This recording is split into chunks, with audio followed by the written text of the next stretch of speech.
एक चीज बताओ कि जिस दिन तुम गेम खेलते हो, वीडियोस देखते हो, उस दिन तुम्हें बहुत अच्छे से नींद आता है, या उस दिन तुम्हें अच्छे से नींद आता है जिस दिन तुम जम के पढ़ाई करते हो।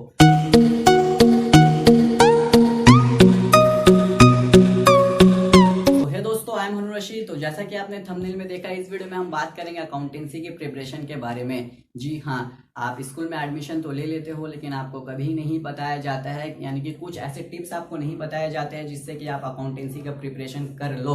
और इसीलिए स्टूडेंट्स ज़्यादातर फेल होते हैं 11 में और 12 में भी। तो अगर आपको तो पता ही है कि अगर आप अकाउंटेंसी में फेल हो जाओ 12 में, तो आगे आप कॉमर्स को लेकर सरवाइव नहीं कर पाओगे। तो यहाँ पर मैं आपको 5 ऐसे मेजर टिप्स दूंगा, मेजर के आप इसे प्रो टिप्स कह सकते हो, जिससे कि आपको ज़रूर फायदा होगा। ऐसे नहीं है कि मैं आपको कुछ क्वेश्चंस बता दूंगा, आप उन्हें रिवाइज कर लोगे और एग्जाम में चले जाओगे तो आपका अच्छा मार्क्स आ जाएगा। ऐसा कुछ भी नहीं है इस वीडियो में, बस 5 टिप्स है, आपको ज़रूर फायदा मिलेगा। तो वीडियो को ज़रूर एंड तक देखना, देखते रहना, तो वीडियो के फ्लो में आप पूरा देख ही लोगे। तो चलिए अब शुरू करते हैं। तो दोस्तों, सबसे पहले मैं आपको कहना चाहूंगा कि आप अकाउंटेंसी के स्टडी को डे 1 से स्टार्ट करें। जी हाँ, बिल्कुल पहले दिन से। अगर कोई और सब्जेक्ट हो, जैसा कि अगर आप आर्ट्स स्ट्रीम से हो तो वहां पर हिस्ट्री हो गया, या पॉल साइंस हो गया, ऐसा कोई भी सब्जेक्ट हो गया, या कॉमर्स में दोस्तों हो गया आपका इंग्लिश, हिंदी, तो ये जो सब्जेक्ट्स है ना, इसे आप बीच में भी कंप्लीट कर सकते हो। जी हाँ, अगर आप इसमें हाथ लगाते हो सिलेक्शन से पहले या सिलेक्शन के बाद, तो आप इसे 2 से 3 महीना में कंप्लीट कर लोगे। लेकिन अगर अकाउंट्स की बात करूं तो आपको पता है आप कभी भी ऐसा कंप्लीट नहीं कर पाओगे। तो प्लीज डे 1 से अकाउंटेंसी को स्टार्ट करो। मुझे पता है कि आपको रोज प्रैक्टिकल सम्स बनाने का मन नहीं करता है, लेकिन हाँ, जिस दिन आपका प्रैक्टिकल सम्स बनाने का मन नहीं करे तो एमसीक्यू करो। और मैं आपको बता दूं कि एमसीक्यू बहुत बेनिफिशियल है आपके लिए, क्योंकि आपके बोर्ड में शायद 24 मार्क्स का एमसीक्यू आएगा। तो इसलिए आप डे 1 से पढ़ो, और जिस दिन आपको प्रैक्टिकल करने का मन नहीं करे उस दिन आप एमसीक्यू को जरूर करो। नहीं तो आपके साथ वही होगा जो बाकी लोगों के साथ होता है कि वो स्टार्ट करते हैं सिलेक्शन से पहले, वरना सिलेक्शन के बाद। तो क्या होगा, बस वही सम्स का भंडार आ जाएगा, वो लेकर बैठेंगे, एडमिशन का सम, रिटायरमेंट का, डेथ का, कुछ भी समझ में नहीं आएगा। तो वहां पर वो टीचर्स खोजेंगे। और मैं आपको बता दूं कि 3 महीने में आप अकाउंटेंसी का प्रिपरेशन नहीं कर सकते हो। कितना वर्ल्ड का सबसे बड़ा भी टीचर तुम अपने सामने बैठा लो तो तुम नहीं कर पाओगे, क्योंकि वहां पर ऐसे ऐसे डाउट्स आते हैं ना, पूरा दिमाग घूम जाएगा। सो यस, डे 1 से प्रिपरेशन स्टार्ट करो। तो अब बात करते हैं टीचर्स के बारे में। तो मैं आपको कहना चाहूंगा, do not only depend on school and tuition teachers. जी हाँ, आपको सिर्फ स्कूल और ट्यूशन टीचर के ऊपर डिपेंड नहीं होना है। क्यों? क्योंकि आप स्कूल में जाओगे, टीचर, स्कूल का टीचर सम्स कराएगा, वो किसी और मेथड से कराएगा। फिर उसके बाद आप ट्यूशन में जाओगे, वहाँ पर सर किसी और मेथड से सम कराएंगे, और यहाँ पर जो तुम्हारा दिमाग है वो घूमने लगेगा। तो मैं आपको कहूँ कि आप सेल्फ स्टडी करो, जितना हो सके उतना करो सेल्फ स्टडी। और मुझे तुम एक चीज़ बताओ कि जिस दिन तुम गेम खेलते हो, वीडियोस देखते हो, उस दिन तुम्हें बहुत अच्छे से नींद आता है, या उस दिन तुम्हें अच्छे से नींद आता है जिस दिन तुम जम के पढ़ाई करते हो। तो हाँ, सेल्फ स्टडी जितना हो उतना। तो अब बात करते हैं मल्टीपल चॉइस क्वेश्चन यानी कि एमसीक्यू के बारे में। तो बहुत सारे स्टूडेंट्स हैं, मुझसे पूछते रहते हैं कमेंट में और इंस्टाग्राम में कि भाई एमसीक्यू कहाँ से पढ़े, बहुत सारा एमसीक्यू है, हम कहाँ से पढ़े। तो एमसीक्यू तो ऐसा नहीं है कि आप क्लास में सुनते आते हो तो आपको याद रहेगा, आप एग्जाम में लिख दोगे। एक एमसीक्यू आपको पढ़ना पड़ेगा और अच्छे से पढ़ना पड़ेगा। तो मैं एमसीक्यू के लिए आपको सिर्फ एक चीज़ कहूँगा कि हर चैप्टर के एंड में आपका 30 से 40 या कहीं कहीं तो 100 एमसीक्यू दिया रहता है। तो बस उसे उठाओ और पहले से लास्ट तक पूरा एमसीक्यू को पढ़ लो। बहुत सारे टेस्ट पेपर आपको मिलेंगे, बहुत सारे ट्यूशन के नोट्स मिलेंगे, वहाँ पर भरपेटा आपको मिलेगा एमसीक्यू। लेकिन मैं आपको कह दूँ कि आपके बुक के चैप्टर के एंडिंग में जो एमसीक्यू रहता है वही सबसे ज़्यादा डिमांडेबल है।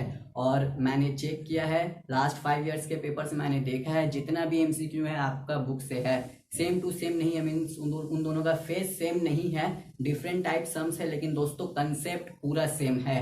तो हाँ, एमसीक्यू आपको कहीं से नहीं पढ़ना है, आपके बुक के लास्ट में जितना भी एमसीक्यू सम सॉल्व किया है या एमसीक्यू का थ्योरी क्वेश्चन जितना है, बस उसे रट लो इन द सेंस सॉल्व भी करना है। सो यस, अगर आपको एमसीक्यू के लिए कुछ टिप्स चाहिए था तो मैंने आपको दे दिया कि आप बुक के चैप्टर के एंड से एमसीक्यू को पढ़ो। तो दोस्तों अब मैं आपसे कहना चाहूँगा do not go for high quality sums. तो ये क्या होता है, तो दोस्तों पूरा साल आपको जितने भी टफ सम्स होते हैं आपको उन सभी सम्स को करना है, जितना करना है करो, जहाँ से निकाल सकते हो निकालो। लेकिन जब एग्ज़ाम का एक हफ्ता बाकी हो या एक महीना बाकी हो, मान लीजिए अभी आपका एग्ज़ाम का फाइनल टर्म एग्ज़ाम का एक हफ्ता बाकी है, तो उसमें से पहले दिन यानी कि जो 7 दिन बाकी है उसमें से पहले दिन तुम निकालो, टेस्ट पेपर निकालना है, क्वेश्चन पेपर निकालना है, जो निकालना है निकालो, और जितने भी हार्ड सम्स है आप उनसे जितने भी हार्ड सम्स हो सके बना लो।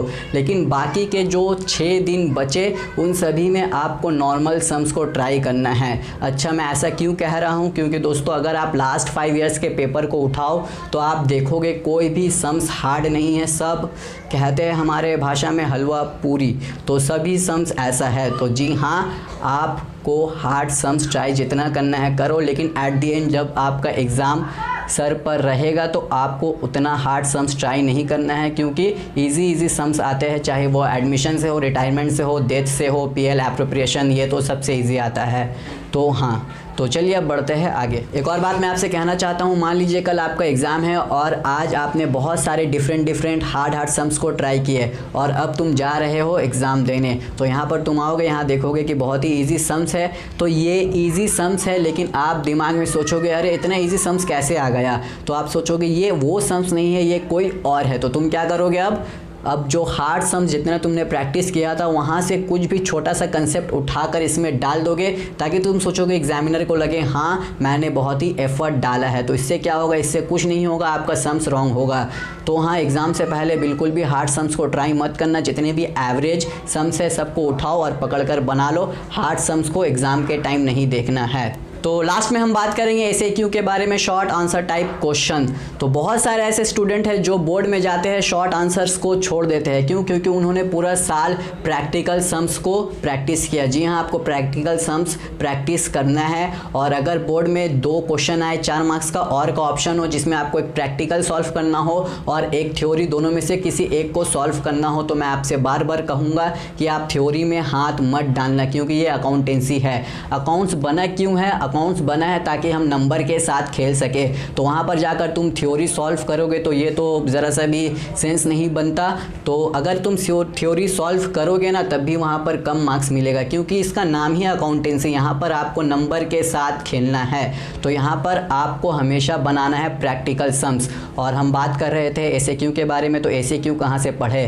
तो पूरा 12 महीना आप स्कूल भी जाते हो, कोचिंग भी जाते हो, सभी चीज़ों के बारे में आपके दिमाग में आइडिया हो जाता है। मान लो बोर्ड में क्वेश्चन आया व्हाट इज गुडविल, तो पूरा साल तुम सुनते आए हो कि गुडविल वो होता है जो फर्म अपने रिलेशन से डेवलप करता है, तो उसे कहते हैं गुडविल। तो पूरा साल तुमने ये बात सुना है, स्कूल में भी ट्यूशन में भी। तो बस इसी चीज़ को वहाँ क्वेश्चन पेपर में आंसर में लिख दो। जी हाँ, आपका जो भी लैंग्वेज हो, बंगाली हो, हिंदी हो या इंग्लिश हो, बस उसी चीज़ को अपने मेन लैंग्वेज में ट्रांसलेट करो और लिख दो। अगर तुम बुक से, नोट से या किसी भी टेस्ट पेपर से पढ़ने जाओगे इन सभी एसएक्यू को, तो कम से कम तुम्हें मिलेंगे 2 से 3 हज़ार एसएक्यू, और ये पढ़ना बिल्कुल भी पॉसिबल नहीं है। एसएक्यू इन द सेंस पूरा हो गया बीएसटीडी। जैसे बीएसटीडी में होता है थ्योरी भरा हुआ होता है, कितना पढ़ोगे? बीएसटीडी तुम कैसे लिखते हो? दिमाग से लिखते हो बनाकर? आई थिंक सो दैट तुम बनाकर लिखते होगे, नहीं लिखते हो तो उसे भी बनाकर लिखना। तो हाँ, अकाउंटेंसी का जितना भी एसएक्यू हुआ सभी को अपने दिमाग से बनाकर लिखो। तो दोस्तों आज के इस वीडियो में इतना ही। मुझे उम्मीद है कि आपको ये सभी चीज़ें अच्छी लगी होगी। जितने भी टिप्स दिया है मुझे उम्मीद है कि आप रियल लाइफ में उसे ट्राई करोगे। तो मिलेंगे आपसे अगले वीडियो के साथ। Till then be gentle, be kind, be smart, take care.